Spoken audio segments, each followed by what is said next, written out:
ভৱিষ্যত কি হ'ব পাৰে সেইটো ভৱিষ্যতবাণী এতিয়া কৰিব নোৱাৰি, কিন্তু ২৬ত এক পৰিৱৰ্তনৰ কাৰণে আমি যে চেষ্টা কৰি আছোঁ আৰু সেই চেষ্টা যে আমাৰ সফলতাৰ ফালে গতি কৰিছে, আজি অধিৱেশনখনে সেইটোৱে প্ৰতিপন্ন কৰিলে। কাৰণ আমাৰ এইটো চেষ্টাটো এদিনীয়া নহয়, বহুদিন ধৰি আমি বিৰোধী দলবোৰক ঐক্যবদ্ধ কৰিবলৈ চেষ্টা কৰিছোঁ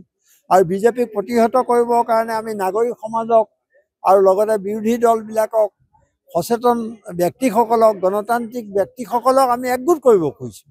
আৰু সেই দিশত আমি কাম কৰি থকাৰ বহুদিনৰ মূৰত কালি এখন বিজনেছ ছেশ্যন হ'ল, তাত আমাৰ শ্বেতপত্ৰ, অভিযোগনামা ইত্যাদি বৰ ভালদৰে আমাৰ আলোচনা হৈছে, আমি প্ৰস্তুত কৰিছোঁ আৰু আজি আপোনালোকে প্ৰস্তাৱকেইটা চাওক যে আমি যিকেইটা প্ৰস্তাৱ লৈছোঁ, হয়তো আমি এটা বৰ গুৰুত্বপূৰ্ণ কেইটামান প্ৰস্তাৱ লৈছোঁ, ৫টা ৬টা, আৰু আমাৰ যোগেন্দ্ৰ যাদৱ ডাঙৰীয়া আহিলে, তেখেতে সুন্দৰকৈ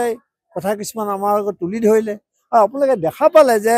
বিৰোধী দলবিলাকৰ সকলো ডাঙৰ ডাঙৰ যিসকল নেতা, সভাপতি সকলো আহিছে, গৌৰৱ গগৈ আহিছে, লুৰিণজ্যোতি গগৈ আহিছে, অখিল গগৈ আহিছে, বামপন্থী দল ৩টা ৪টা নেতা আহিছে, APSLC জয়নিংটি কাঠাৰ আহিছে আৰু অন্যান্য বহু নেতা আপোনালোকে দেখা পাইছে। আমি সকলোকে ক'বলৈ সুবিধা দিব নোৱাৰিলোঁ সময়ৰ অভাৱত, কিন্তু সকলোৰে উপস্থিতিয়ে আৰু ডক্টৰ হীৰেণ গোহাঁইটো আমাৰ অতি সক্ৰিয়ভাৱে আছে ইমান বয়সতো, এইবোৰ কথা অথলে যাব নোৱাৰে। গতিকে আমি ২৬ত এইটোৱে হ'ব বুলি ক'ব নোৱাৰিলেও, কিন্তু আমি বিজেপিৰ কাৰণে যে এটা বিপদ আহি আছে, তেওঁলোকৰ ভৰিৰ তলৰ মাটি যে খহিছে আৰু মুখ্যমন্ত্ৰী হিমন্ত বিশ্ব শৰ্মাৰ কুটকৌশল, যি ষড়যন্ত্ৰ, এইবিলাক মানুহৰ ওচৰত ধৰা পৰিছে আৰু তেওঁ যে ভয় খাইছে, সেইকাৰণে সেই কথা তেওঁৰ কাম কাজত প্ৰতিফলিত হৈছে আৰু তাকে আমি আজি তেওঁক প্ৰত্যাহ্বান জনাইছোঁ এই মঞ্চৰ পৰা যে অহা ২৬ত এখন যুদ্ধ হ'ব। ঠকল থকাটোতো অস্বাভাৱিক নহয়, কাৰণ তেওঁলোকে যোৱা লোকসভা নিৰ্বাচনত কিছু হ'ল, কিন্তু তাৰ আগৰ বিধানসভা নিৰ্বাচনত হৈও নহ'ল। গতিকে মানুহৰ মনত উগুল থুগুল থকাটো আমি দূৰ কৰিবৰ কাৰণেতো এইটো কৰিছোঁ। উগুল থুগুল যিটো আছে মানুহৰ,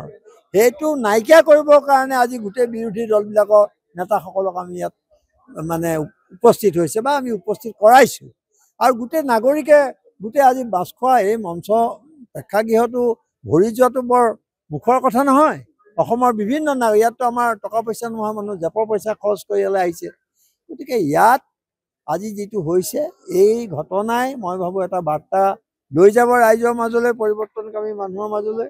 আৰু মানুহৰ মাজত থকা উগুল থুগুলটো নাইকিয়া কৰিব। আৰু উগুল থুগুল সৃষ্টি কৰিছে কেৱল বিজেপি আৰু RSS, মুখ্যমন্ত্ৰী হিমন্ত বিশ্ব শৰ্মা।